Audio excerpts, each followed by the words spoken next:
बार बार विपक्ष ने पूछने की कोशिश की कि आप हमें साफ साफ तरीके से बताइए कि किस तरीके से युद्ध आगे बढ़ रहा था। अगर पाकिस्तान अपने घुटनों पर था तो सीज फायर क्यों? जो सीज फायर जिसको आपने स्वीकृति दी और आप कह रहे हैं कि हमने सीज फायर को माना, अगर पाकिस्तान घुटनों में था तो सीज फायर की क्या जस्टिफिकेशन है? The moment you stand in front of the American president, your height is reduced to 5 foot and your chest is reduced to 36 inch from 56 inch. तो ऑब्वियसली फिर फॉरेन मिनिस्टर को आना पड़ा, S Jaishankar को आना पड़ा। At no stage in any conversation with the United States was there any linkage with trade.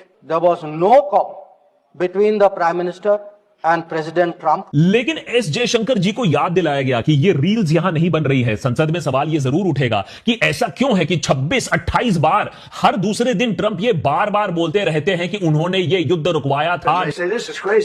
So I said, I'm not doing a trade deal with you guys. They want the trade deal. They need it. I'm not doing a trade deal with you if you're going to have war. Amit Shah किस तरीके से बचाव करने आते हैं जयशंकर जी का और कहते हैं अपनी ही मंत्री का बात नहीं मानोगे। भारत के विदेश मंत्री पर भरोसा नहीं करोगे? ओथ लिया हुआ व्यक्ति यहां पर बोल रहा है, ही इज रिस्पॉन्सिबल। माननीय अध्यक्ष जी, इसीलिए ये वहां बैठे हैं और 20 साल तक वहीं बैठने वाले हैं।